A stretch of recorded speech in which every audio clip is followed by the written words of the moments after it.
Muy buenas tardes a todos. Bienvenidos al tercer día. Ah, Muy buenas tardes a todos. Muy buenas tardes a todos. Bienvenidos al tercer día del seminario Agregando la cadena de suministro del transporte ferroviario intermodal.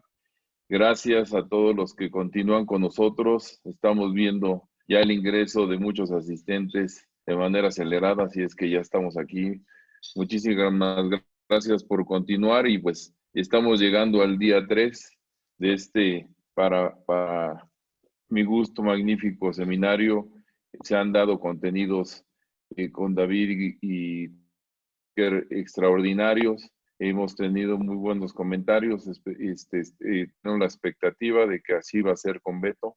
Y bueno, en este día el tema, como lo saben y como lo han visto en el temario, es un tema interesantísimo, es un tema que implica retos, que implica una complejidad logística, que personalmente he vivido mucho en la transformación, pues en la empresa en la que trabajo y también en la materia que imparto. Entonces, este tema es interesantísimo y además platicaba con Beto que en este momento pues, es una de las herramientas de las cuales echar mano ante esta contingencia. Eh, Beto Vargas va a hablar, hoy es nuestro ponente, va a hablar de ello, él va a estar tocando temas, pues algunas generalidades del transporte intermodal y bueno, va a ir evolucionando hasta llegar a los temas de complejidad como yo les comentaba, pero estoy seguro que el que no sabe nada de intermodal va a seguir sabiendo y el que sabe le van a llegar ideas muy buenas para el desarrollo. Pues sin más, voy a bueno, antes de presentar a Beto, quisiera que Geraldine nos diera algunos anuncios sobre el seminario, sobre el formato y sobre la información que vamos a compartir posteriormente. Adelante, Geraldine. Gracias. Buenas tardes a todos. Muchísimas gracias por seguir con nosotros en este seminario. Y precisamente puntualizarles que las preguntas que surjan durante la presentación serán igual, las podrán realizar por medio del link que les hemos estado poniendo en el chat para que para nosotros sea de manera más fácil contestarlas y administrarlas. También nos han preguntado mucho acerca de las presentaciones y la información acerca de nuestros ponentes. Esta información se brindará por medio del mail que se registraron. Se les mandará un link donde podrán descargar tanto las presentaciones como los datos y además les pedimos que nos contesten una encuesta para evaluar este tipo de seminarios y así poder continuar trabajando de esta manera durante esta contingencia que estamos viviendo. Muchas gracias.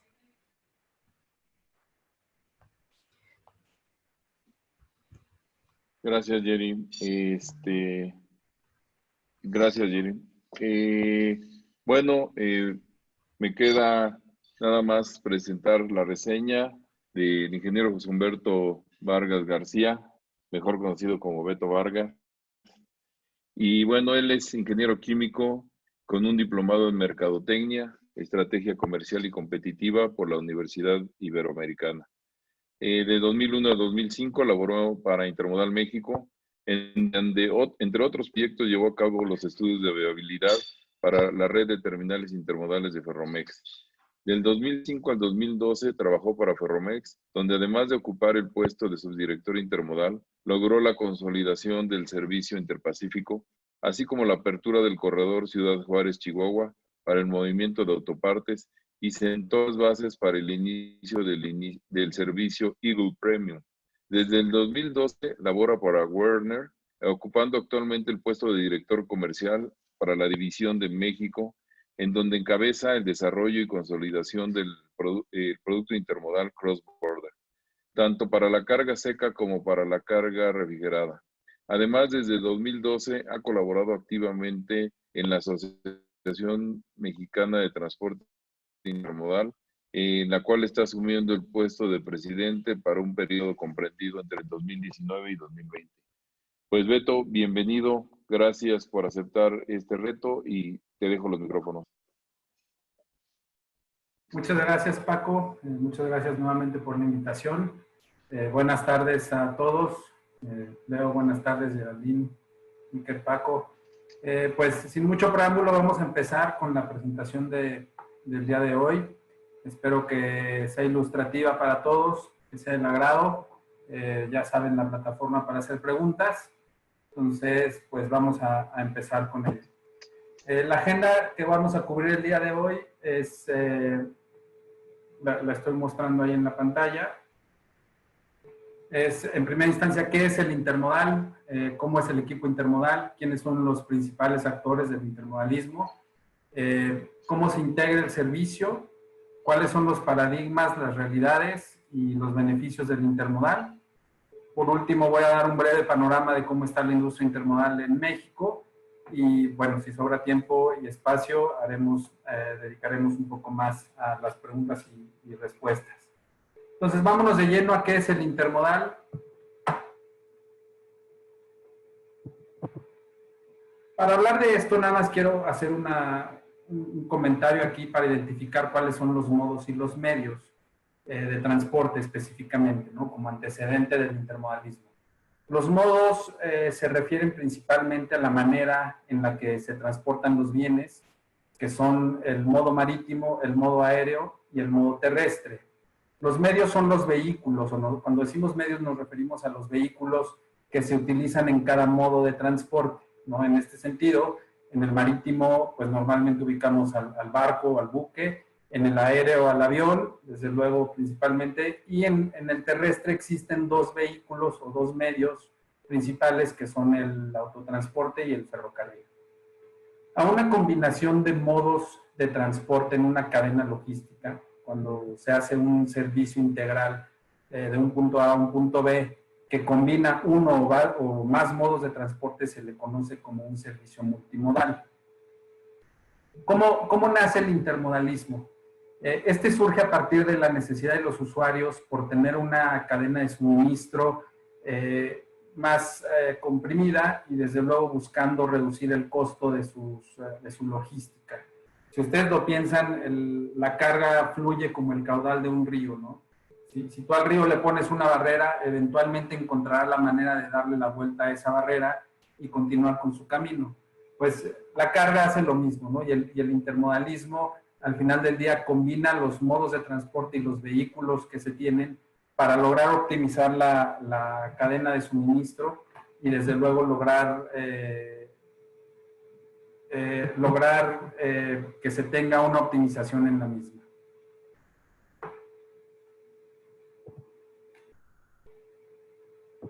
Perdón, como el nacimiento del intermodalismo, se considera que el intermodal nace en 1956, prácticamente en 3 días es el cumpleaños del intermodal.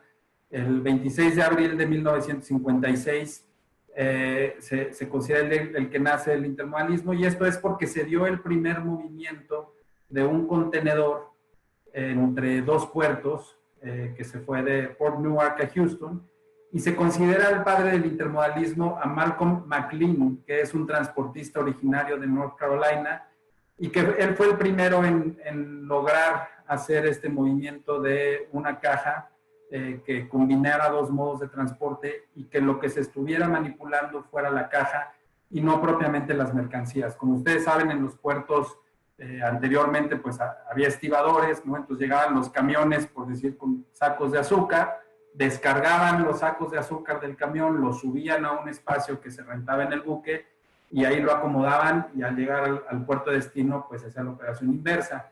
Este transportista dice, oye, yo quiero eficientar mi cadena, quiero eficientar mi servicio, más que nada para ofrecerle a mis clientes una optimización en la cadena, y logra desarrollar una caja con la cual lo que cambia de modo de transporte es la caja, ya no propiamente el producto. Entonces, bajo este escenario, decimos que la definición del intermodal es aquel servicio que transporta materia prima, productos semiterminados y productos terminados dentro de una unidad de transporte, que en este caso puede ser un contenedor, una caja de tráiler, un isotanque, a través de diferentes modos de transporte sin la necesidad de manipular la mercancía. Y esa es prácticamente la definición más acercada que pudiéramos tener hacia lo que es el intermodalismo, que es mover la unidad de transporte de un modo de transporte al otro, valga la redundancia, sin tener que estar tocando o sin tener que estar manipulando el producto que lleva al interior del contenedor. Desde luego, cuando hablamos de comercio internacional, ¿no? Y cuando hablamos de diferentes normatividades que hay al momento de llegar a otros países, pues ya dependerá de cada país y de las autoridades que estén involucradas en esa cadena logística que la mercancía vaya a ser descargada o no. Pero en principio el intermodalismo se refiere a este escenario, al escenario donde no hay que manipular la mercancía para moverse a través de diferentes modos de transporte y así llevar ese contenedor de un punto A al punto B. A manera de comentario generalizado, yo puedo decir que el símbolo del intermodalismo es un contenedor, ¿no? Cuando ustedes ven un contenedor, independientemente de donde lo vean, arriba de un camión, arriba del tren, arriba de un buque, en un almacén, en cualquier lugar que vean un contenedor, están viendo el símbolo del intermodalismo, ¿no? Y cuando hablamos de intermodal, normalmente nos referimos al movimiento de un contenedor y específicamente algo que quizá hemos hecho un poco a manera de costumbre, que definimos nos encasillamos al intermodal cuando hablamos del ferrocarril, de un contenedor arriba del tren, pero realmente el contenedor se puede mover a través de otros medios y aún así sigue siendo intermodal. Es tan intermodal un contenedor que llega a un puerto en México, que se mueve después por carretera para llegar a su destino final, como un contenedor que llega a un puerto en México, se sube al ferrocarril y luego se sube un autotransporte para llegar a su destino final. Los dos escenarios combinan una solución intermodal. Hoy nos vamos a encasillar mucho en el intermodal ferroviario por la naturaleza de este seminario. ¿Cómo es el equipo intermodal? Empezamos por los contenedores, ¿no? Estos son los contenedores marítimos. Hay contenedores multipropósito o contenedores de uso general. Son de 40 o de 20 pies los que mueven carga seca, se consideran contenedores estándar. En dimensiones, hay diferentes dimensiones, ¿no? Pero se conocen como estándar o high cube. La primera diferenciación, ¿cuál es el estándar? Que todos son de 8 pies de altura por 6 pulgadas, ¿no? El high cube son 9 pies y 6 pulgadas de altura. Y ya las dimensiones de largo, bueno, son 20 pies, 40 pies dry cargo, que es el estándar, 40 pies high cube, y todavía existen algunos contenedores de 45 pies, pero estos tienden a desaparecer. Cuando hablamos de contenedores marítimos y todo lo relacionado alrededor de la industria marítima de contenedores, normalmente se hace la referencia a TEUs, que es un 20 Equivalent Unit, por sus siglas en inglés, que representa una unidad de 20 pies. Esto es, un contenedor de 40 pies son 2 TEUs, un contenedor de 20 pies es un TEU, y a partir de ahí pues van a escuchar siempre referencias de una terminal tiene capacidad para 5,000 TEUs, un buque tiene capacidad para 18,000 TEUs. Normalmente van a escuchar estas referencias cuando se habla de contenedores marítimos exclusivamente. A partir de ahí hay otro tipo de contenedores que ya son más especializados dependiendo del tipo de carga que se va a mover dentro de ellos. Está el refrigerado, está el open top, ¿no? El open top se utiliza para cargas que no son tan apropiadas meterlas por las puertas, por poner un ejemplo, tubería de PVC, ¿no? Pues a lo mejor es mucho más sencilla subirla por la parte de arriba del contenedor y después ya se cierra con una lona, ¿no?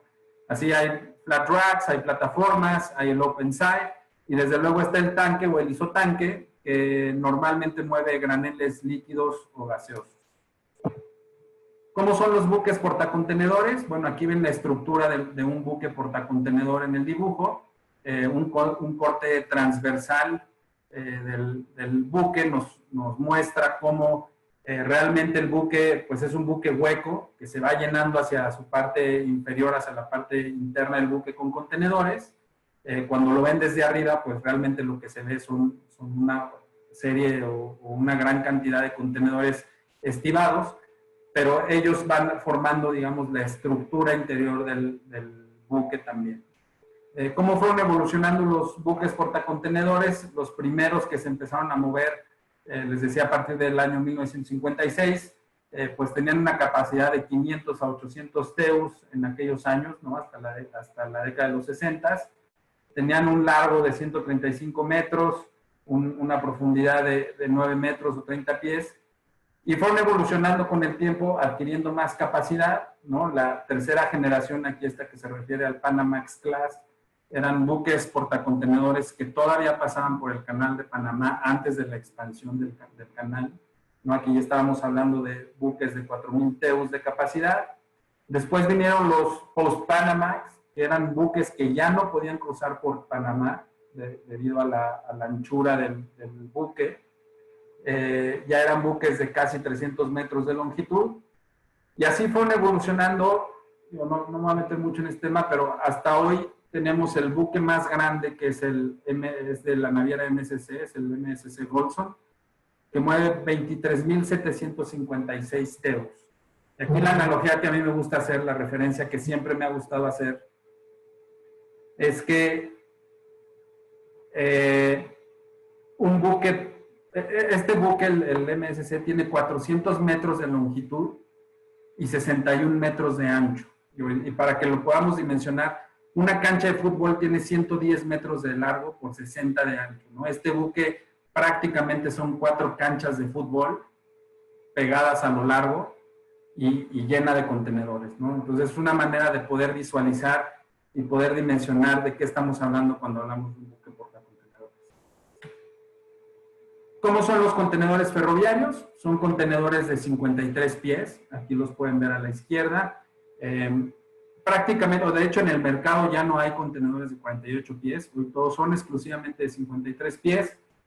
Son contenedores que exclusivamente se van a mover en autotransporte, ferrocarril y luego autotransporte para hacer su recorrido. Son contenedores de acero, y por las siglas en inglés en el mercado todavía se escucha mucho mencionarlos como COFC, que es Container on Flat Car, debido a que pues en algún momento las plataformas en las que se movían eran planas y se les quedó esa denominación como COFC. Vemos aquí un chasis portacontenedor. Este es el chasis que se utiliza para que los contenedores puedan ser arrastrados por un camión o por el autotransporte. Realmente en los contenedores marítimos, cuando llegan a las terminales intermodales, normalmente se bajan a piso y luego ya se suben a un chasis. Los contenedores ferroviarios se consideran que son contenedores de una operación sobre ruedas o sobre llantas siempre. Entonces un contenedor ferroviario normalmente lo van a ver o arriba del tren o arriba de un chasis. Pocas veces lo van a ver en el piso, si se llega a hacer, pero eso ya dependerá mucho de la operación del dueño de los contenedores, ¿no? Estos son los chasis portacontenedores. Les digo, en el caso de los ferroviarios, pues son de 53 pies. En el caso de los marítimos, hay chasis de 20, de 40 y extensibles hasta 45 pies, dependiendo del caso. En el intermodal ferroviario todavía se utiliza el tráiler o la caja de autotransporte que va arriba del tren. Ayer Iker nos platicó un poquito de las plataformas que se utilizan.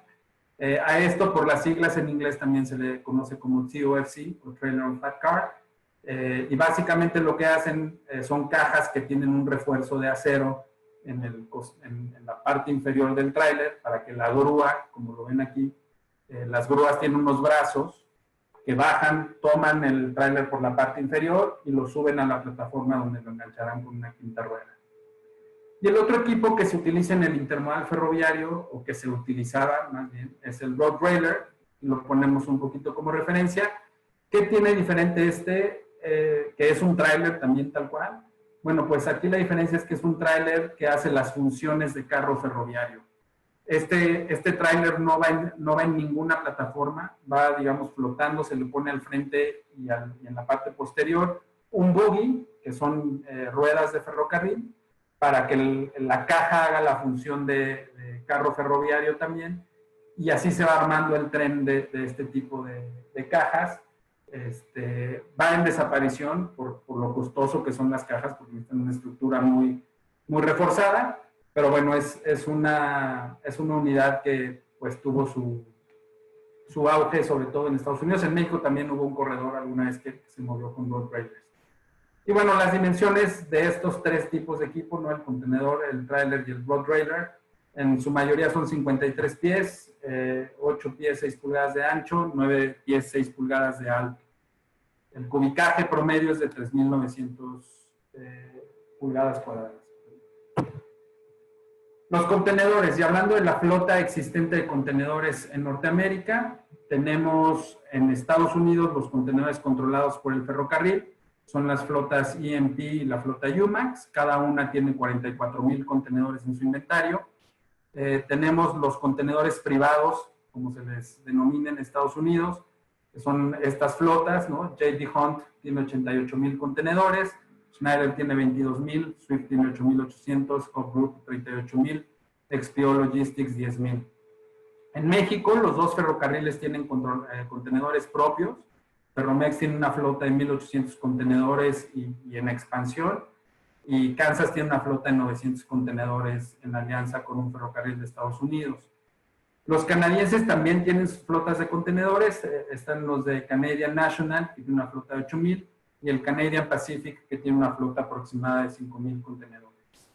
En total, en Norteamérica, digo, existen otras flotas ya más pequeñas, ¿no? De IMCs y de otros dueños de equipo. Pero en total en Norteamérica existe una flota de más de 275,000 contenedores. Y quizá lo relevante aquí es pues el pequeño porcentaje de flota de contenedores que México representa para esta flota, ¿no? Estamos hablando de que es más o menos el 1% de la flota de contenedores de Norteamérica, lo que tenemos aquí en México. Extendiendo un poquito el tema de las plataformas, ayer Iker lo mencionaba, y una vez quise poner aquí cómo son las plataformas doble estiva y explicarles más o menos por qué en algunos casos el servicio intermodal es como es. Estas son plataformas doble estiva, se conocen como plataformas articuladas. Son de módulos sencilla, de 3 módulos o de 5 módulos. Esto es una plataforma que es un set de 3 módulos aquí. Esta plataforma de abajo es un set de 5 módulos y esta es una plataforma sencilla. ¿A qué nos referimos cuando decimos una plataforma de 3 módulos o de 5 o sencilla, ¿no? Por ejemplo, esta de 3 módulos, el número de la plataforma es el mismo para este módulo, para este, que para este. Puede ser una plataforma número DTTX0001, ¿no? Entonces, este módulo es DTTX001, este también y este también. ¿Cómo identificas entonces cada módulo? Ah, bueno, pues este es el módulo A, este es el módulo B y este es el módulo C. ¿Y qué hace tan especiales a estas plataformas? O sea, ¿por qué no todas las plataformas son sencillas? Si ustedes ubican todos los carros ferroviarios, tienen un truck, que es el juego de ruedas que tienen en los extremos, en la parte frontal y en la parte posterior, en la parte A y la parte B. Entonces, aquí este truck, pues son dos juegos de mancuernas o 4 ruedas, igual de este lado. ¿Qué sucede en las plataformas intermodales que son articuladas? Bueno, aquí está la articulación. Donde se une cada módulo, comparten truck. ¿Y qué hace esto? Que los módulos son inseparables. Entonces, al tener esta articulación con módulos inseparables, lo que hace es que este conjunto de 6 contenedores que ven aquí en doble estiva en el ejemplo del set de 3 módulos, se van a mover todos al mismo tiempo en la plataforma porque no hay algo que físicamente los separe o transfiera momentum entre un módulo y el otro. ¿Qué significa esto? ¿O cómo podemos aterrizar esto si queremos entender el intermodal? Conforme se van armando los trenes, lo que se busca es tener que el tren corra de un punto A a un punto B sin tener que hacer detenciones intermedias. Y parte de eso, pues, le da mucha eficiencia al servicio. Entonces, si en esta plataforma ponemos un contenedor que, digamos, quiere ir de Chicago a México, a San Luis Potosí y a Toluca, vamos a poner ese ejemplo. Entonces, en esta plataforma tenemos que poner puros contenedores que van a un destino. No podríamos combinar aquí Toluca y San Luis Potosí porque son inseparables y entonces lo que tendríamos que hacer si es que combinamos esos destinos es que la plataforma se tendría que detener en San Luis Potosí, bajarle los o el contenedor que se vaya a quedar ahí, para posteriormente continuar su camino hacia Toluca y desde luego eso le va quitando eficiencia al servicio, ¿no? De igual forma, si uno de estos contenedores no tiene esos papeles completos por el despacho de aduana que se requiere para ingresar a México en tránsito, pues por un contenedor se tendrían que detener a lo mejor 5 contenedores más de otros 5 usuarios diferentes. Quizá el mejor caso es que fuera de un solo usuario, pero pueden ser de 5 usuarios diferentes, ¿no? Y esto es lo que hace que el servicio intermodal se vaya configurando y desde el principio, desde que se van cargando las plataformas, vaya adquiriendo eficiencia, porque entonces, al tener todas las plataformas formadas, la terminal, en teoría, si todo ese tren va de una terminal a otra, ya no tiene tampoco por qué hacer otro tipo de inteligencia más que cuidar que los pesos vayan apropiados en cada plataforma. De igual forma, el set de 5 módulos.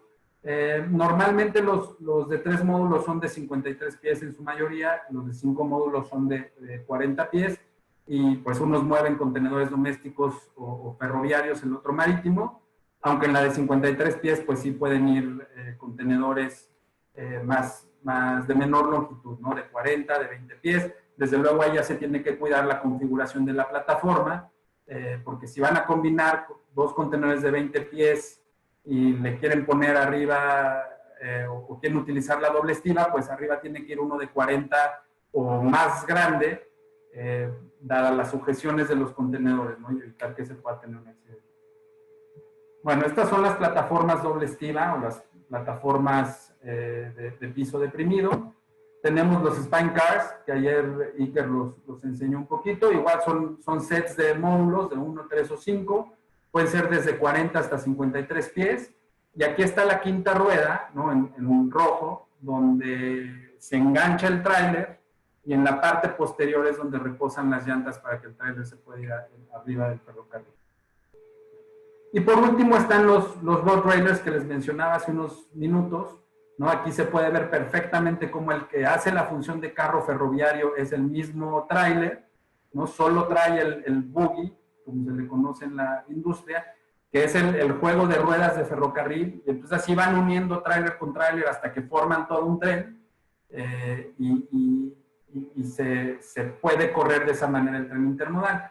¿Qué sucede? Que obviamente todo el impacto, ¿no? Todo el jaloneo que generan las máquinas con el ferrocarril, bueno, con los carros ferroviarios, pues lo reciben los trailers, ¿no? Y por eso de ahí que les comentaba que son equipos que tienen que tener una resistencia adicional, porque van a recibir todo ese momentum que transfiere el ferrocarril al moverse, y eso que hace que sean equipos mucho más caros. Entonces realmente funcionaban muy bien en rutas dedicadas de millaje corto, de kilometraje corto, desde 500 kilómetros, pero los hacía muy eficientes, porque al momento de llegar a las terminales intermodales, solo desenganchaban los buggies y ya prácticamente estaban listos para que un tractocamión se los llevara.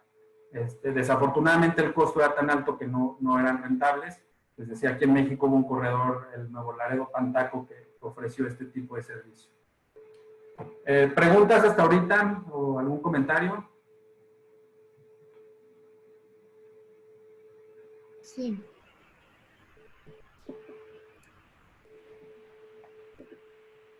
Adelante, Jeremy. Gracias. Nos pregunta Mayra Cerón, que ella es reportera de una revista, y nos pregunta ¿cuáles son los retos del transporte intermodal en tiempos del COVID-19 y cuál es el futuro de este tipo de transporte? Pues digo, sufrimos los mismos retos que la industria del transporte en general, que los proveedores de transporte, de autotransporte, de transporte marítimo. Aquí en México en particular vemos 2 efectos principales, que uno es el desbalance, ¿no? Si hablamos del intermodal cross-border, lo que intercambiamos con Estados Unidos, pues se han caído bastante las importaciones. Eso pues provoca que haya menos disponibilidad de contenedores en México y que tengamos menos capacidad para la exportación. Entonces, en ese sentido, pues ahí nos toca a la industria intermodal resolver ese tipo de retos, que quizá la parte benéfica es que mover contenedores vacíos en el ferrocarril siempre es mucho más eficiente que mover cajas de autotransporte, ¿no? En un tren se pueden mover 220 contenedores vacíos a un costo relativamente no tan alto, y eso al final del día pues puede ofrecer una solución a los clientes exportadores que no han dejado de tener demanda, ¿no? El futuro de la industria intermodal lo voy a comentar más adelante en la presentación, entonces me gustaría dejar la pregunta para resolverla más adelante. Gracias, Ok, Beto, muchas gracias. Perdón. Pues, también nos pregunta No, Norma adelante. Rubio, ¿de qué longitud son las cajas de tráiler que van en Rottweiler? 53 pies en su mayoría. Prácticamente ya no existen cajas de 48 pies ni en carretera ni intermodal, pues ni en contenedor. Gracias, Beto. Aquí tenemos una pregunta referente a, tú platicaste hace rato acerca de los medios y los modos. Nos pregunta Norma Rubio también respecto a esta definición, porque nos menciona una del Instituto Mexicano del Transporte, comenta que el medio es el lugar físico. ¿Qué nos comenta respecto a eso, Beto? Si entendemos el lugar físico como el vehículo, pues estamos completamente de acuerdo, ¿no? Es la unidad física que se utiliza para moverse en determinado modo de transporte.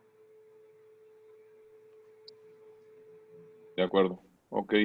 Y bueno, respecto a la compatibilidad de los contenedores marítimos y terrestres, los marítimos, ¿hasta dónde? O sea, se pueden ir al ferrocarril y además del barco, los terrestres también se pueden ir al barco y el ferrocarril. ¿Cómo está este tema de la compatibilidad, Beto? Realmente lo que hace que los contenedores se puedan mover, bueno, la flexibilidad que tiene el contenedor, esto es un poco cómo ha ido evolucionando la industria. Cuando se creó aquel primer contenedor en 1956, a partir de ahí vino una revolución en cuanto al manejo de la carga, y pues muchas empresas, transportistas, líneas navieras empezaron a crear sus propios contenedores, ¿no? Y cada quien los hacía, pues, base a sus necesidades, a las dimensiones que consideran apropiadas y a las sujeciones para cargarlos, ¿no? De aquel entonces, como para mediados de los 70s, o principios de los 70s, se tuvo que hacer alguna normatividad internacional para estandarizar tanto el tamaño de los contenedores, las dimensiones, como las tenemos hoy, que están estandarizadas a nivel mundial, pero también se estandarizaron las sujeciones. Entonces, ¿qué hace esto? Que todas las cantoneras de los contenedores, salvo en los de 20 pies, desde luego, pero todas las cantoneras que, digamos, son los huecos donde las grúas toman los contenedores, están a la medida de los 40 pies, ¿no? A la medida de los 40 pies de la distancia de los contenedores marítimos. En los contenedores ferroviarios, que son de 53 pies, también las cantoneras se ubican en una distancia de 40 pies centrados en el contenedor. Esto hace que puedas estivar un contenedor de 53 pies arriba de uno de 40, uno de 53 arriba de 2 de 20, o el de 40 arriba de 2 de 20, ¿no? Entonces, esto le da flexibilidad para que se pueda hacer esa conectividad entre los medios y esa diversificación de traer de diferentes tipos de contenedores, ya sea en el ferrocarril, en el buque, y bueno, en el autotransporte, pues ahí no se estima, ¿no? Lo que me preguntas de la compatibilidad, Paco, muchas veces también se refiere al mercado y al dueño de los contenedores, el mercado que quiere atender, porque los de 53 pies normalmente no se suben a los buques. Si bien la mayoría son manufacturados en China y se vienen en buque a Norteamérica y a los países que tienen servicio de intermodal en doble estiva, que son muy pocos en el mundo, pero es quizá de las pocas veces en las que vemos contenedores de 53 pies en los buques. Los buques normalmente están configurados para llevar 40 y 20.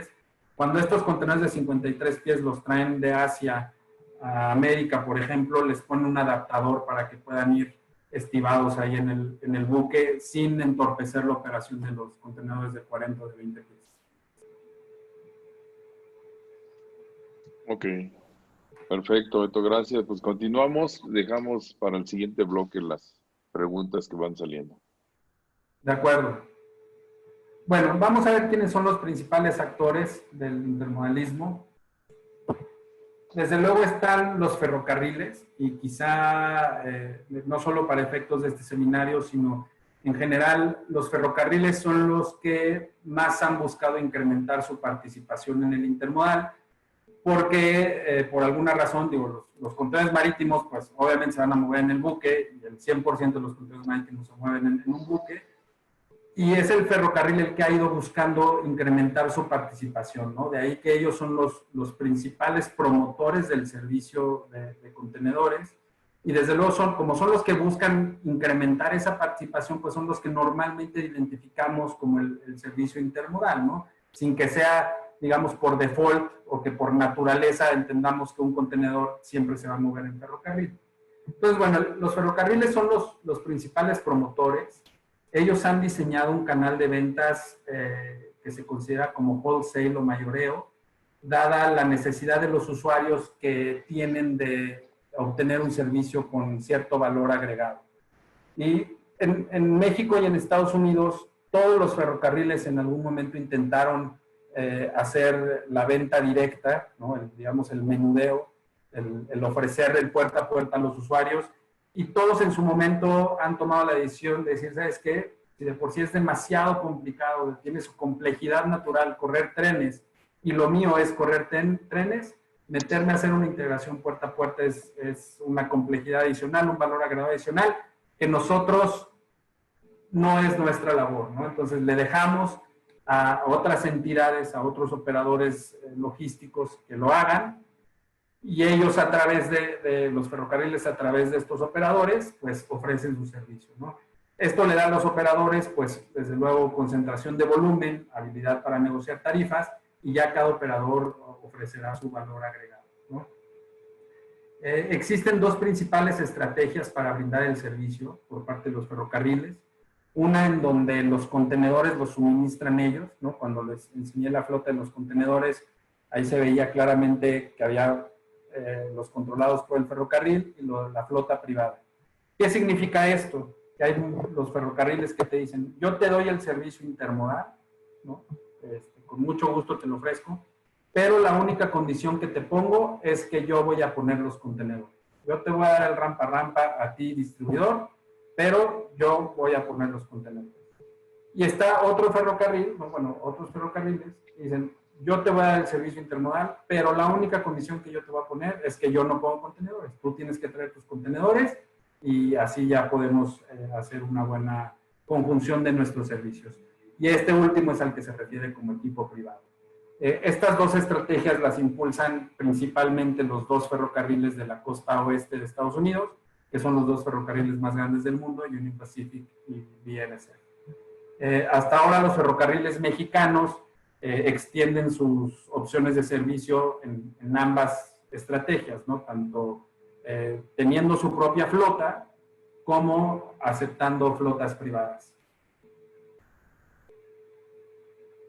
Siguiendo con este tema de los principales actores siendo los ferrocarriles y hablando un poquito del diseño de servicio, David e Iker también mencionaban ahí la diferencia entre cómo se corrían los trenes.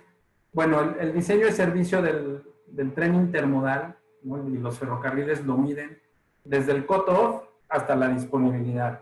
¿Qué significa esto? El cut-off es la hora máxima en la que se tiene para ingresar un contenedor a una terminal intermodal, con toda la documentación que ese contenedor deba de tener, ¿no? Si es un embarque doméstico, pues su guía ferroviaria, nada más. Si es un embarque que va a salir en tránsito del país, tiene que tener una guía ferroviaria, su pedimento de exportación ya modulado, ¿no? Y bien despachado, el entry number de Estados Unidos en caso de que vaya a Estados Unidos. Entonces, cuando se cumplen esas condiciones, el ferrocarril dice, voy a subir este contenedor al tren porque ya está listo, que me lo lleve. Y a eso se refiere el cut-off. Es la hora límite de cada día para tener un contenedor listo para subirlo al tren. Normalmente el cut-off es en las tardes, en la mayoría de los servicios intermodales. Y el ferrocarril te va a decir, mi cut-off es a las 4:30. Ya a partir de ahí, pues los clientes y los integradores hacen la logística para tenerlo. La disponibilidad se refiere a cuando el contenedor ya está sobre chasis en la terminal de destino, listo para llevárselo por carretera, ¿no? Para que lo enganche un camión y se lo pueda llevar de la terminal. Entonces, el diseño de servicio, los ferrocarriles lo que ofrecen es, desde que está listo el contenedor, digamos, desde la hora límite de salida o del check-in, por decirlo de alguna manera, hasta que el contenedor ya está abajo del ferrocarril. Ese es el servicio al que se compromete el ferrocarril. Y normalmente te van a decir, mi servicio de cut-off a disponibilidad es de 5 días o de 125 horas, ¿no? Normalmente les digo, el cut-off suele ser en las tardes y la disponibilidad suele ser en las mañanas, a primeras horas, pues para poder hacer la logística de recolección y de entrega todavía dentro de esos días que están considerados fuera del servicio del ferrocarril. Entonces, dentro del ferrocarril, el intermodal se considera un servicio premium por las prioridades y los beneficios operativos que tienen estos trenes cuando van corriendo. En algunos casos, incluso cuando se van a encontrar en vía principal dos trenes, vamos a decir que viene un tren manifiesto y un tren intermodal, pues alguno de los dos lo van a sacar de la vía principal. Entonces, en muchos casos, al que sacan de la principal es el manifiesto para que pase el intermodal. ¿Por qué? Porque lo que buscan, como se dice en inglés, es brindar un servicio truck-like service, ¿no? Lo más parecido al autotransporte, pues al final del día es el modo de transporte o la manera en la que ellos buscan brindar el servicio y poder asemejarse lo más posible a un servicio carretero.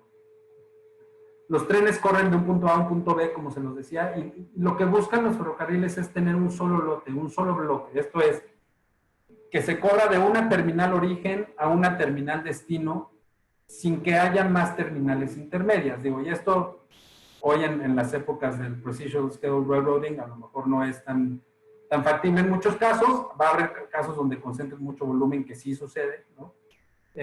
Pero hacia donde quiero enfocar este comentario es que entre más terminales haya en el Inter, pues el servicio se vuelve menos eficiente porque el tren se tiene que estar deteniendo más veces a cortarle y quitarle esos lotes que van a esos otros destinos.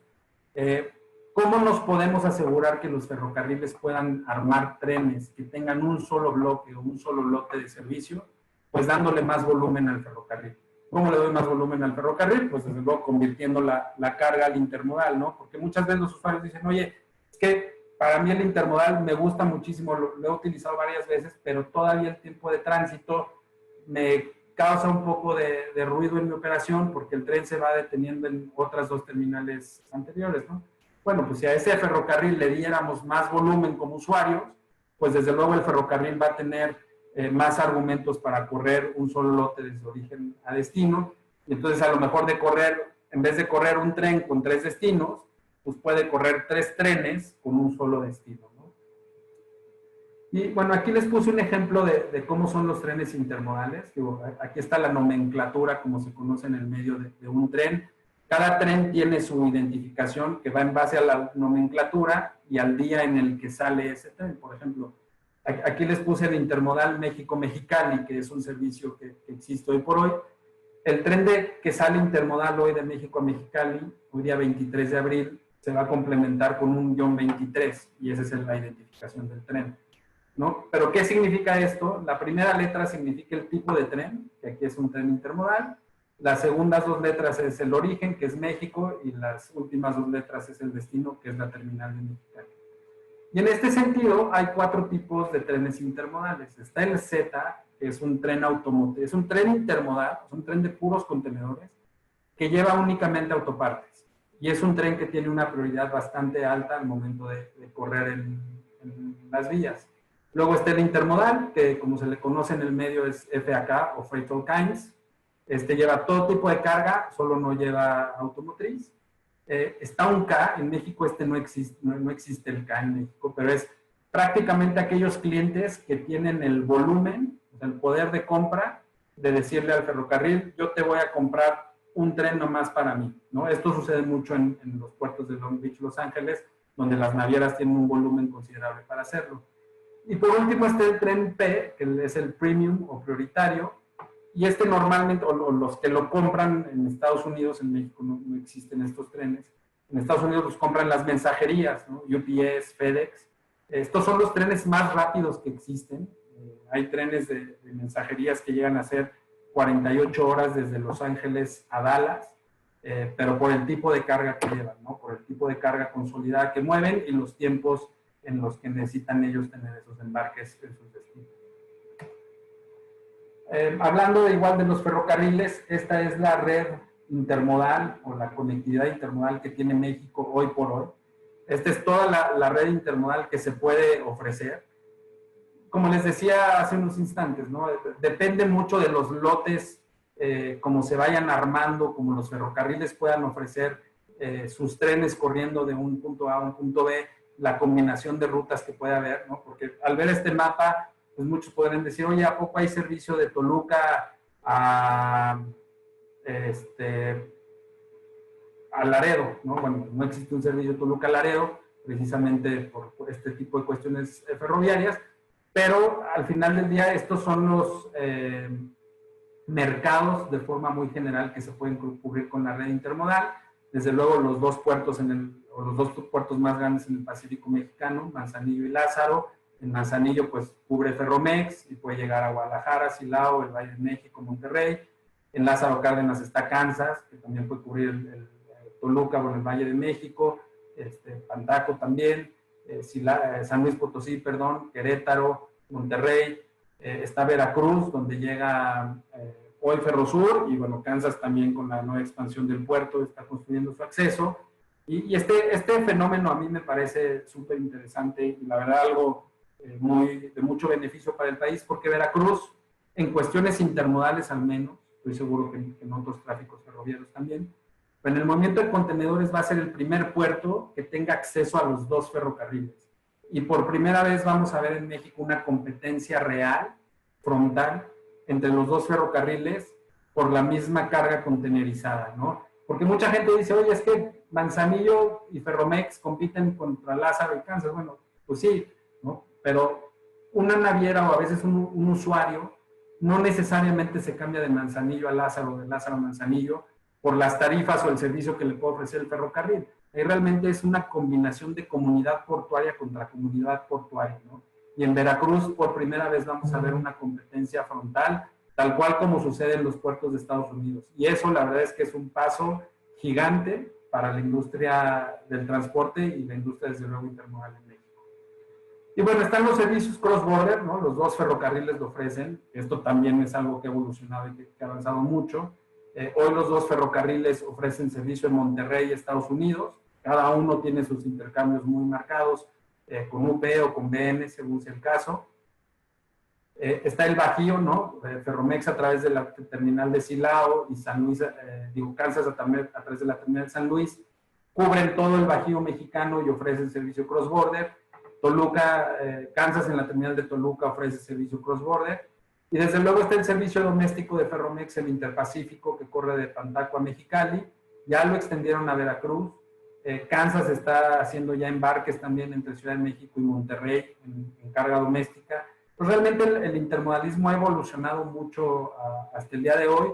Mi recomendación, digo, este mapa puede decir mucho y a la vez no puede decir gran cosa. Mi recomendación es que se acerquen a algún IMC, algún operador logístico, e incluso a los ferrocarriles, y ellos los podrán dirigir con la empresa o el contacto apropiado en base a sus necesidades. Y el último punto que quiero rescatar aquí en los servicios es esta conectividad que hicieron Ferromex en el Interpacífico y Baja Ferries en Topolobampo para llegar a La Paz. La verdad es que es una expresión intermodal igual por esencia, ¿no? No puede haber mejor expresión intermodal que un servicio que contemple autotransporte, ferrocarril y luego un buque, ¿no? O un ferry en este caso, para hacer esta conectividad a La Paz en un servicio muy competitivo. Pero bueno, este es muy brevemente cómo es este tema de las rutas y la conectividad de los ferrocarriles. Otro gran actor, desde luego, es el autotransporte. Es fundamental y es clave, ¿no? Y volvemos a este tema. Sin el autotransporte, el intermodal no existe, así de sencillo. ¿No? Hay todavía en algunas expresiones, todavía se alcanzan a escuchar en el país expresiones de que el ferrocarril compite con el autotransporte. Pues sí y no, porque al final del día, sin el autotransporte, el intermodal no existe, ¿no? Desde luego compiten por la misma carga en el, digamos, long haul, en el trayecto largo, pero al final del día, una carga que se convierte de carretera a intermodal, eventualmente va a llegar al autotransporte, de una u otra manera, ¿no? Entonces, si en el autotransporte el intermodal no funciona, es el principal aliado, son los que se encargan de la recolección y de la entrega de los embarques.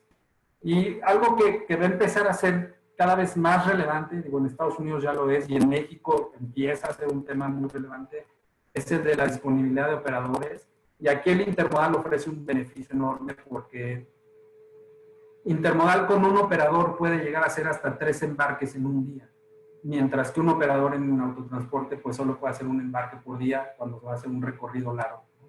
Ese es uno de los beneficios quizá intangibles que tiene el intermodal así a primera vista, pero que al pensar en la capacidad, en la gran demanda de operadores que se empieza a tener hoy por hoy, desde luego es un beneficio enorme para la industria, ¿no? Los transportistas son los responsables de la integridad de los contenedores y de los chasis cuando están en la calle, y desde luego su rol es primordial al momento de hacer el despacho aduanero. Pero no, o sea, no todo es la operación del ferrocarril, quizá. Y este comentario lo quiero hacer con mucho cuidado porque al final del día los usuarios a quien ven frontalmente es al transportista. Quien llega al centro de distribución, quien llega a la planta, quien llega al almacén, quien llega a hacer la recolección o la entrega, siempre es el transportista. Y el transportista es esa primera o última cara que va a ver el cliente, el usuario del intermodal. Y al final del día, pues mucho depende de ellos, que ese usuario diga, ¿sabes qué? Me quedé encantado con el servicio intermodal, o ¿sabes qué? El intermodal para mí no es porque vino un camión en las peores condiciones, no llegó a tiempo, perdió la cita, además me pegó en un poste, pues pueden pasar miles de cosas, ¿no? Entonces, esa es la importancia que tiene el autotransporte para el intermodal, ¿no? Es un papel fundamental en el desempeño. Es responsable de cumplir los tiempos de carga, de cumplir las citas de carga, es responsable de cumplir las citas de descarga, es muchas veces responsable de que los pools de contenedores que se hacen con los clientes funcionen, pero además también, gracias a los transportistas, muchas veces pueden hacer correcciones si es que llega a haber una desviación en el servicio. Y eso tiene un valor incalculable cuando hablamos de la cadena de suministro y cuando hablamos de la lealtad que pueden tener los usuarios sobre el intermodal. Y otro tema muy relevante que también tiene un impacto sobre los transportistas es la disciplina de los usuarios y las métricas que ellos mismos puedan tener sobre su operación al momento de hacer las cargas y las descargas, ¿no? Y este es el famoso concepto, como se empieza a decir, el shipper of choice, porque un usuario que detiene a un operador por 5 horas, por 6 horas para cargar o descargar, es un tiempo bastante largo, ¿no? Cuando hablamos incluso de la carretera, si ese operador va a recorrer 1,500 kilómetros en carretera y lo están deteniendo 6 horas, 7 horas, a veces hasta 8, bueno, pues ya le están consumiendo tiempo fundamental de su operación. Y si va a ser un recorrido de 1,500 kilómetros, bueno, a lo mejor el impacto, que sí lo es, pero no es tan grande. Cuando un operador de intermodal le consumen 7 horas en cargar o descargar, prácticamente se consumieron el día de operación de ese individuo y prácticamente el operador pues ese día no hizo dinero, ¿no? Y tampoco el transportista. Entonces, de ahí que se empiecen a dar también este cambio en la disciplina de las operaciones de los usuarios y de ahí también la importancia de los KPIs y las mediciones que se puedan tener al momento de desempeñar el servicio intermodal. Las terminales intermodales es el siguiente actor fundamental y básicamente una terminal intermodal se refiere al punto o al lugar donde se hace la transferencia de contenedores de un modo de transporte al otro. Hay terminales portuarias, hay terminales interiores, pero básicamente es donde se hace la transferencia del contenedor. Es también fundamental la operación de las terminales. De ellos depende que los contenedores que llegan en los trenes se descarguen a tiempo, de ellos depende que los lotes de los ferrocarriles salgan bien armados, de ellos depende que los pesos de los contenedores en el tren estén bien distribuidos para evitar accidentes. Es una operación quizá muy de back office, por decirlo de alguna manera, No se ve tan a simple vista, pero es una operación súper importante. Los eventos claves que suceden en la terminal intermodal dentro del diseño de servicio del ferrocarril es la disponibilidad del contenedor, el cut-off, desde luego, y la entrada y la salida de los contenedores. Este es un layout de una terminal intermodal, es Global Logistics de BNSF en Chicago. Digo, es una vista aérea de una terminal muy grande, pero básicamente aquí pueden ver son 3 peines, ¿no? Bueno, 3 pares de vías donde se colocan los trenes, vienen de la vía principal, ¿no? Entran a la terminal intermodal. Aquí se colocan los trenes donde son descargados y luego un tractor de patio los lleva al área de estacionamiento, donde ya lo enganchará un tractocamión, o si viene de la calle el contenedor, lo deja aquí en el área de estacionamiento, de aquí lo toma un tractor de patio y lo lleva a costado de vía para que sea cargado al ferrocarril. ¿Qué tipos de grúas hay en las terminales? Está la grúa marco, esta grúa es la que carga y descarga los contenedores, va avanzando a lo largo de la vía, a lo largo del tren. Aquí a un costado se pone un chasis con un tractor de patio y van descargando los contenedores. Están los reach stackers, están los top loaders, hay otro tipo de grúas también, estas son las más comunes, y está el tractor de patio. Y bueno, aquí terminamos con los actores principales. ¿Quieren atender preguntas? Sí, gracias. Nos pregunta Saraí Cervantes de revista Alianza Flotillera, ¿qué porcentaje cayó la carga del intermodal cross-border a raíz de la emergencia sanitaria? ¿Prevén falta de equipo y de operadores en el corto tiempo debido a la situación que se enfrenta a nivel mundial? La pregunta, la primera la voy a atender igual un poquito más adelante, y con el tema de los operadores, pues desde luego son individuos que están expuestos, ¿no? Como todos los que de alguna manera estén fuera de sus hogares o fuera de alguna instalación segura, pues están expuestos a sufrir algún contagio. Ya dependerá de cada línea transportista los planes de contingencia que tengan. Es difícil poder calcular y decir, bueno, pues tal porcentaje de operadores se estima que puedan salir de la operación por esta situación. Desde luego, al estar expuestos, pues sí se considera que va a haber algunos que caigan en esta situación. Y al final del día también hay industrias y clientes, ¿no? Usuarios que han puesto medidas pues también estrictas, ¿no? de higiene y de limpieza para poderlos dejar pasar a las instalaciones, salir, etc. Es difícil calcular ahorita cuál es el impacto, pero desde luego pues son individuos que están expuestos a ello. Gracias. También nos pregunta Antonio Carrasco, ¿existe algún tiempo entre un tren y otro dentro de una misma vía? A un tiempo establecido, me imagino que se refiere. Igual, o sea, cada ferrocarril elabora sus redes de trenes, ¿no?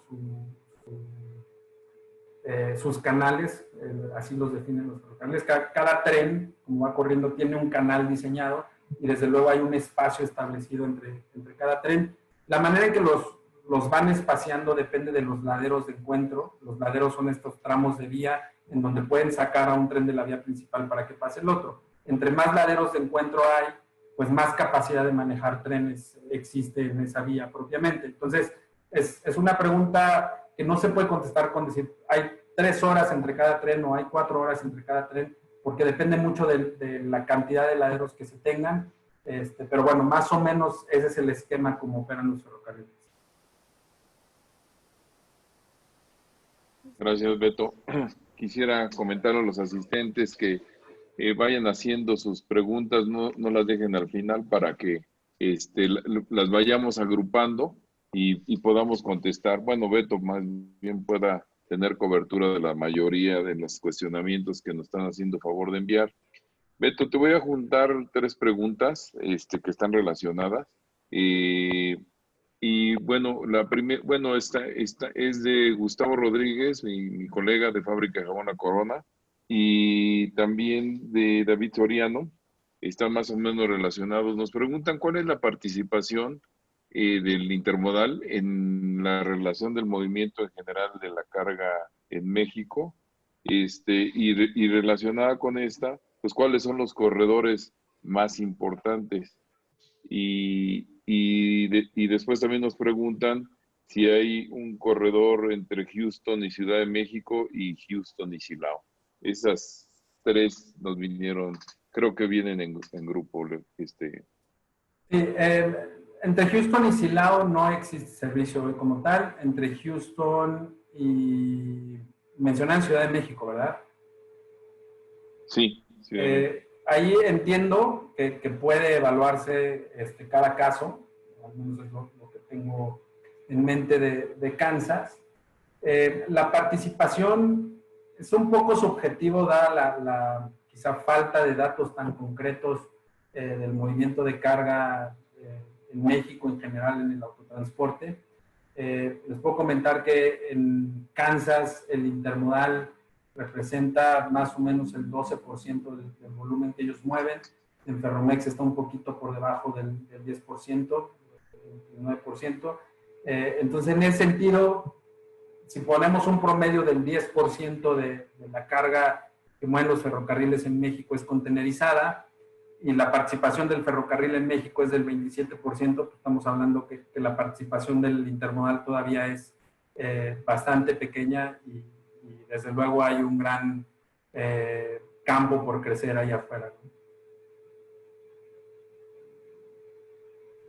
Sí, de hecho, la capacidad de crecimiento del intermodal se ve impresionante.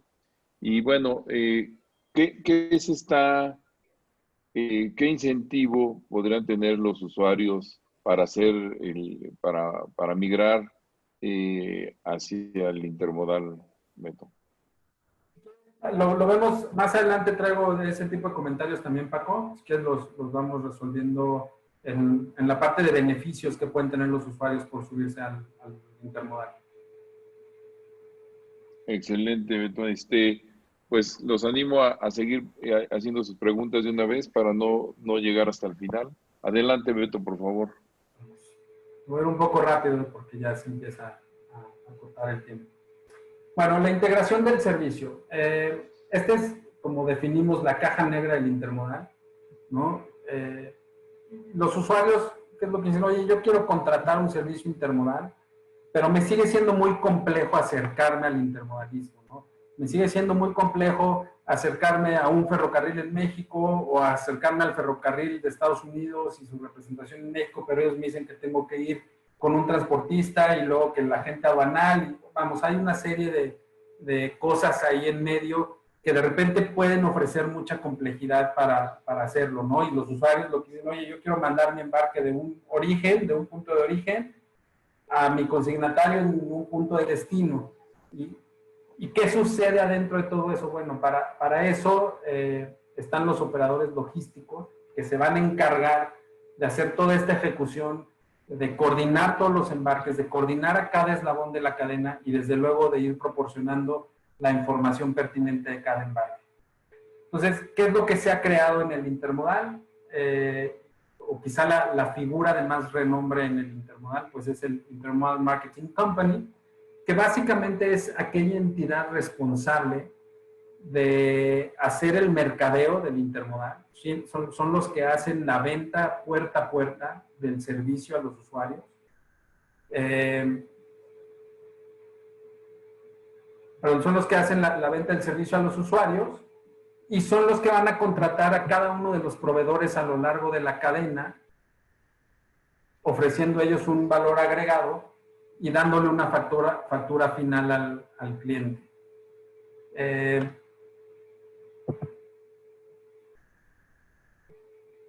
Pueden pasar la siguiente slide, gracias.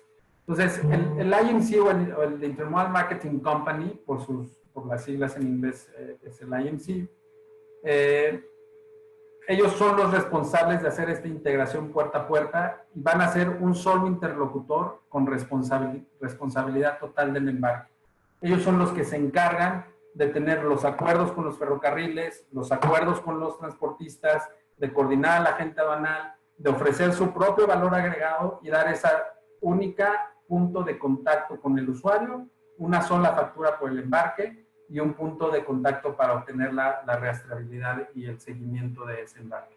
En muchos casos el IMC tiene sus propios contenedores y a veces hasta sus propios camiones para hacer la integración del servicio. La que sigue, por favor. Dentro de la integración del servicio hay que segmentar esto que ya he comentado, cuáles son los tipos de servicio en México. Está el doméstico o intraméxico, como también lo empezamos a conocer. Es el servicio puerta a puerta que es ofrecido por el IMC. Existe el Interpacífico, que es el que va de México a Mexicali. Está el Ciudad de México Monterrey. Y está ahora el Ciudad de México a Veracruz y Coatzacoalcos. Ahí el IMC será responsable de hacer esta integración. Y bueno, cada IMC ofrecerá sus propios valores aquí.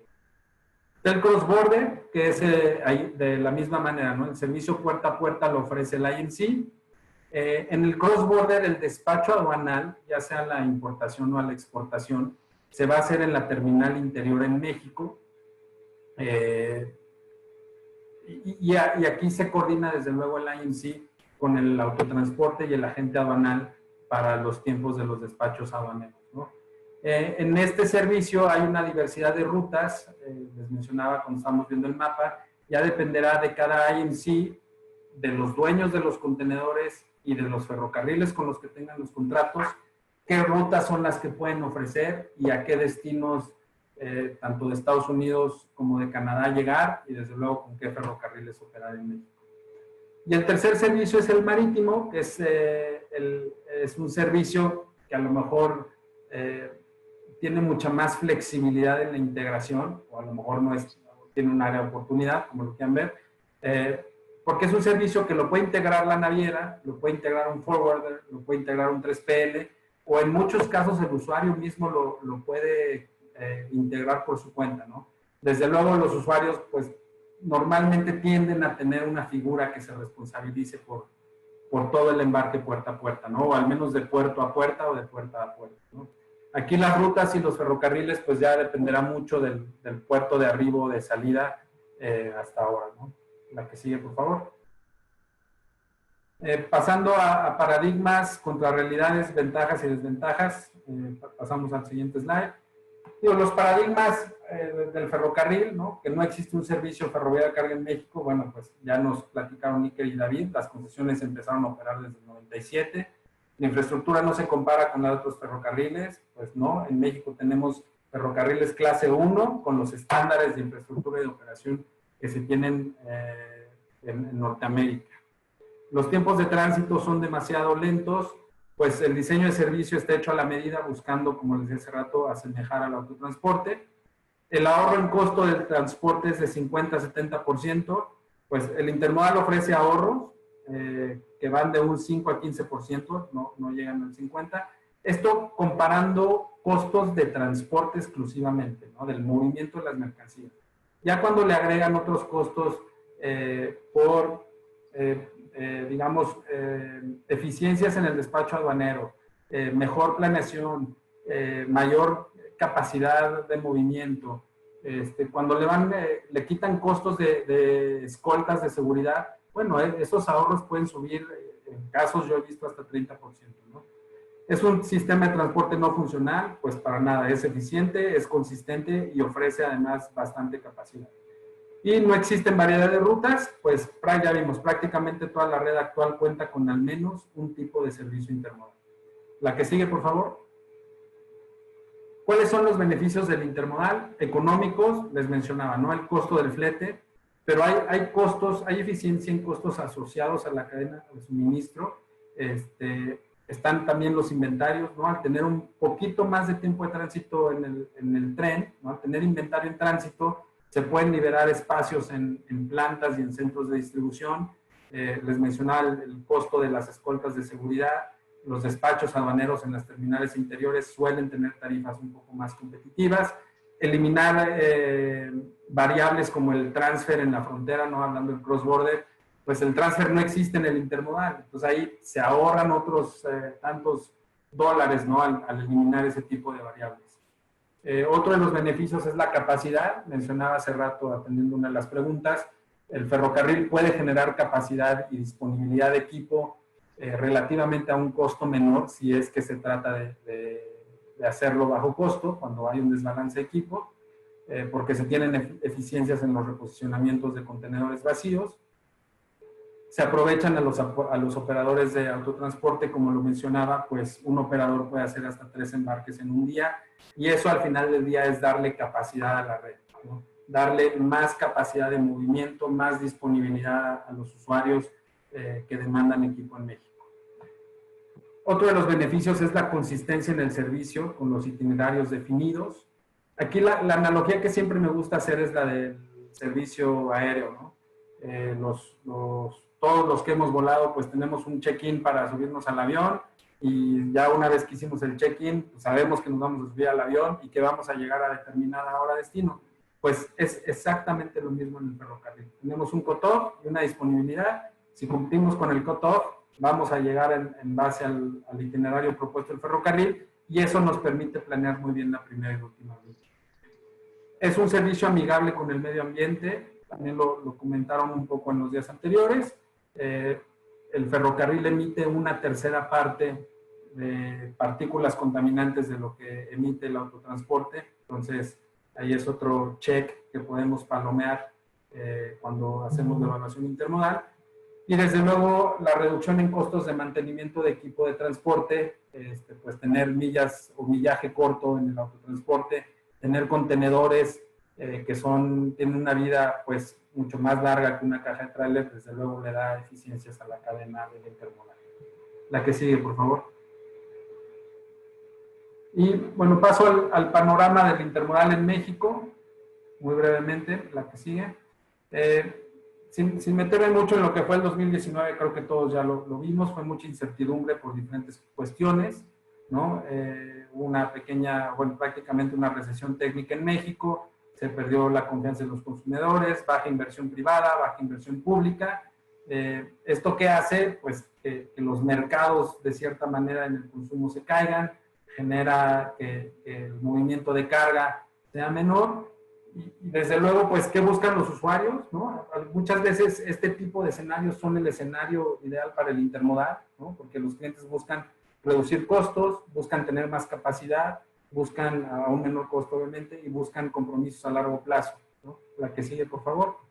Entonces, bajo este escenario, ¿no? Los factores de influencia positiva el año pasado fueron la implementación del PSR, que le brindó eficiencia a la red. Se expandieron corredores domésticos como el de Monterrey y el de Veracruz y Coatzacoalcos. Se reabrió el servicio Manzanillo-Silao, se abrió el servicio de Ferromex y Baja Ferry La Paz. Pero ¿qué pasó en el 2019? Porque aún así, la industria intermodal mexicana decreció 2.2%. La que sigue, por favor.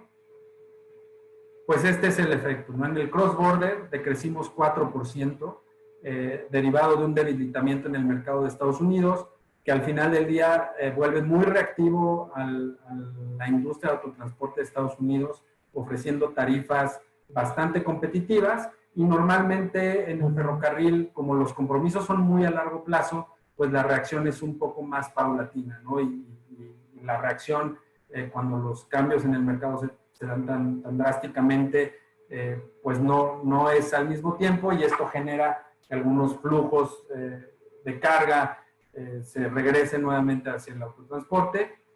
Aún así hubo una agresiva presencia de los dueños de los de equipo privado en el mercado. Ellos crecieron dramáticamente el año pasado, alrededor de 20% en el flujo cross-border, pero aún así el cross-border decreció. Y otro de los efectos es que en la industria automotriz han estado cambiando a proveeduría local. En vez de mandar las partes de Estados Unidos a México, hoy empiezan a obtener proveeduría local alrededor de las plantas mexicanas, y eso pues genera que este flujo de carga disminuya un poco. El marítimo decreció también aproximadamente 2%. El volumen marítimo es quizá el volumen más grande que existe en el intermodal en México, y desde luego tiene un impacto negativo cuando decrece de esta manera. Manzanillo, por su lado, tuvo un crecimiento significativo, creció la participación del intermodal en Manzanillo. Quizá el grado de afectación vino por el lado de Lázaro, y un poquito ajeno, o bastante ajeno a las manos del ferrocarril, ahí les pongo el dato, ¿no?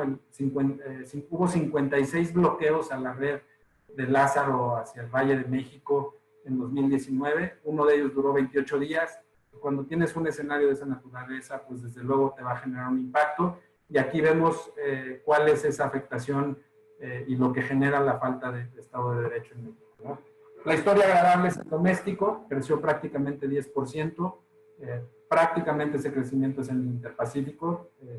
Y bueno, vemos cómo sigue creciendo la oferta de servicio doméstico con nuevos corredores. La que sigue, por favor. ¿Cuál es la oportunidad? ¿Qué sigue? Y ahí le agregué puntos suspensivos después del coronavirus, ¿no?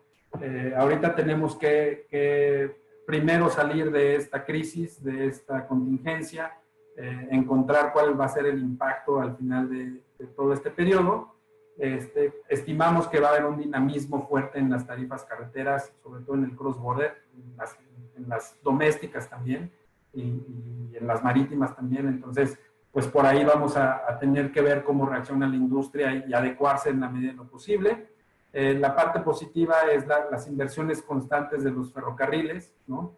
Vemos que siguen teniendo inversiones agresivas, ahí nos lo explicaba Iker. El nearshoring está de vuelta, pues aparentemente hay quienes o hay empresas que empiezan a medio buscar migrar a México otra vez después de lo que pasó con China y toda esta crisis del coronavirus. Se va a aperturar la terminal de Chihuahua con recinto fiscalizado. Esto va a ofrecer una ruta adicional para conectar Estados Unidos con el mercado de Chihuahua.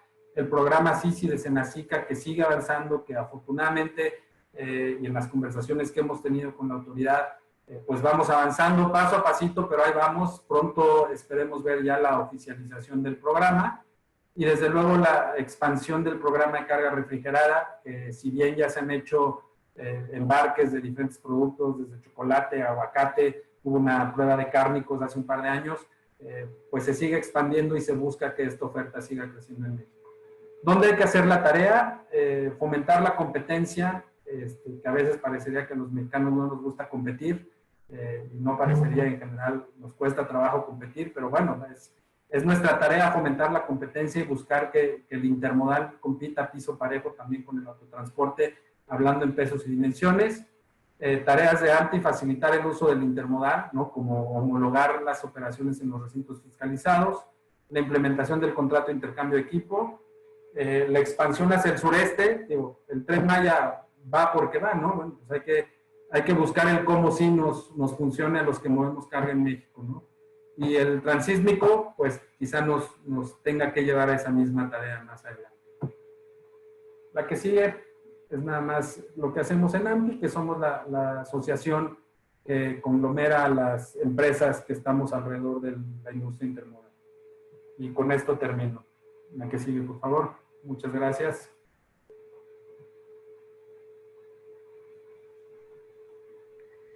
Muchas gracias. Continuamos con las preguntas. Nos pregunta Adriana Sánchez de Transportes ISADI. ¿Cuál KPI es el más representativo en el transporte intermodal? Lo dividiría en dos, los que definen el cumplimiento que se va a tener. Uno es el diseño de servicio del ferrocarril, ¿no? El de cut-off a disponibilidad. Ahí los ferrocarriles normalmente dan un porcentaje de cumplimiento. Por ejemplo, hoy en la mañana que uno de los ferrocarriles de Estados Unidos hizo su presentación de resultados del primer trimestre, mencionaban que gracias al PSR subieron 10% su cumplimiento en el diseño de servicio de los trenes intermodales. Entonces, los ferrocarriles siempre te dicen, mi cumplimiento en el diseño es del 90%, andan en esos porcentajes, ¿no? 80 altos, 90, 92%, con un más o menos 4 horas, ¿no? Entonces, ¿qué significa eso? Que si el tren llega 4 horas antes, ¿no? Pues cumplió su diseño de servicio. Si llega 8 horas antes, pues no cumplió, porque eso puede generar una saturación en la terminal. Si llega 5 horas después de su diseño de servicio, pues tampoco cumplió, y entonces es así como calculan ese cumplimiento. Y el segundo KPI es en el puerta a puerta, ¿no? Que es quizá el KPI más difícil no solo de medir, sino de evaluar, porque ya en el puerta a puerta a veces puedes tener hasta 3 ferrocarriles más 2 transportistas, todos integrando el servicio por el IMC, entonces determinar y poder corregir muy bien los KPIs de cada uno de los integrantes. Pero bueno, como les decía hace rato, pieza fundamental para que esos KPIs estén en los estándares más altos posibles son los transportistas y la función del IMC. En la industria automotriz se mueve mucha carga en el intermodal, lo mencioné a lo largo de la presentación. Hay armadoras que manejan hasta el 80% del volumen que ellos controlan propiamente arriba del intermodal y tienen 8 horas de inventario en la planta con KPIs de 98-97% de cumplimiento. Gracias. Otra pregunta por parte de Gustavo Chávez de ANTP. ¿Tienen localizadas con coordenadas geográficas las terminales intermodales y de ser así nos podrán compartir esta información? No tenemos propiamente con coordenadas geográficas, pero sí tenemos localizadas cada una de las terminales que existen en México, tanto las de los ferrocarriles como las privadas, las podemos compartir con gusto. En Google Maps incluso las pueden encontrar, ya una vez que las compartamos ya ahí pueden obtener pues, mucha de esta información. Gracias. Incluso hay un mapa, ¿no? Hay un mapa de todas las terminales, del sistema de terminales intermodales. Oye, Beto, aquí tengo 2 preguntas que ya casi finalmente voy a mezclarlas porque traen la misma intención de conocer la respuesta. Y una es es de Alberto Montemayor y de María Alcalá de Modelo. Alberto Montemayor de Baja Ferris. Y nos preguntan sobre el punto de equilibrio que debe de considerar un usuario para hacer uso del transporte intermodal, que es el tiempo, que es el costo. A lo mejor hay que combinar estas 2 cosas. Y 3, la optimización del espacio en el contenedor. Esto combinado, ¿cuál sería el punto de equilibrio de acuerdo a tu experiencia? Pues mira, yo creo que se resume a las necesidades de cada usuario, ¿no? Desde luego estas variables que comenta Beto, son importantísimas al momento de evaluar el intermodal, pero yo me atrevo a decir que incluso cada usuario va a tener sus propias circunstancias y su propia meta de ahorro en costos, su propia meta de espacios, su producto, qué tanto puede aprovechar el cubicaje del intermodal, ¿no? Decirlo de una manera simple, no es tan sencillo, pues resumirlo a una respuesta tan simple. La recomendación que nosotros normalmente hacemos, quizá es, por hacerlo lo más sencillo posible, es no subas las urgencias al ferrocarril, no todas las urgencias manténlas en carretera. Si necesitas un tiempo de tránsito muy determinado para un porcentaje de tu carga, eso no lo subas al ferrocarril. Todo lo demás, el intermodal de alguna manera se puede adecuar, porque si algo permite el intermodal es planear. Entonces, los clientes o los usuarios con estándares de planeación altos suelen acercarse mucho al intermodal. Los usuarios que no son tan planeadores, cuando usan el intermodal, se quedan en él porque los convierte en planeadores en automático. Mi respuesta, ya así concretísima, sería entre un 15 y 10% del volumen déjenlo en la carretera, el resto sin problemas lo pueden hacer en intermodal. Ok, Beto, pues quedan muchísimas preguntas que seguramente también tú podrás contestar. Vamos a dejar también tus datos y bueno, van a poder contactarte para que nos hagas favor de todo esto que quedó un poco ahí en el portafolio. Pues por el tiempo ya no podemos terminar. Nuevamente agradecerte la disposición y de entrarle a este tema que ya se los advertí, es complejo, pero la verdad es que es una solución logística y como ya lo comentaste, en este momento que hay que reinventarnos, que hay que buscar nuevos caminos, en el caso de la exportación, que no están bajando equipo vacío, pero el ferrocarril sí lo puede hacer a un menor costo. hay que reconvertir la carga, hay que buscar los momentos, en este momento, las herramientas que más nos puedan ayudar y ser eficientes. Pues muchísimas gracias, Beto. Agradezco mucho el tiempo y todo lo que dedicaste. Y bueno, finalmente agradezco a todos los ponentes su participación. Y voy a dejar unos minutos, pocos minutos, un minuto a Leo para que haga, por favor, la clausura de este seminario. Muy bien, gracias. Muchas gracias, Kim. Primero, a nombre de ANTP, agradezco a cada uno de ustedes por su participación en este magnífico seminario de 3 días, en donde tanto David, Iker, Beto y bueno, en la coordinación de Kim y Geraldine han sido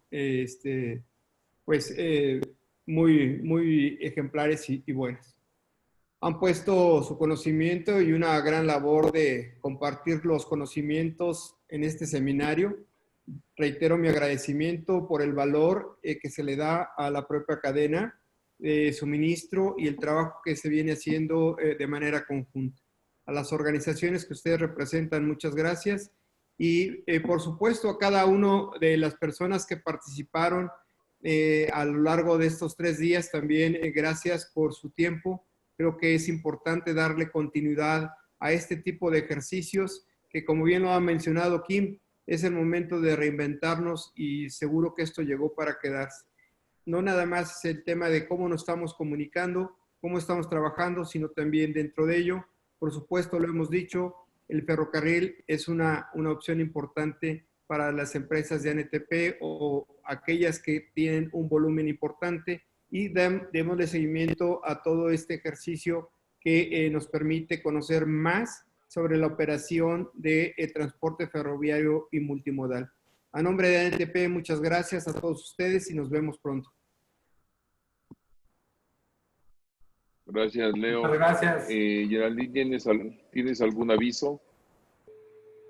Pues muchas gracias a todos los participantes, a nuestros ponentes por estos 3 días de compartir su conocimiento y su expertise. Gracias, maestro Kim, por la orientación y por el trabajo en equipo que hemos hecho.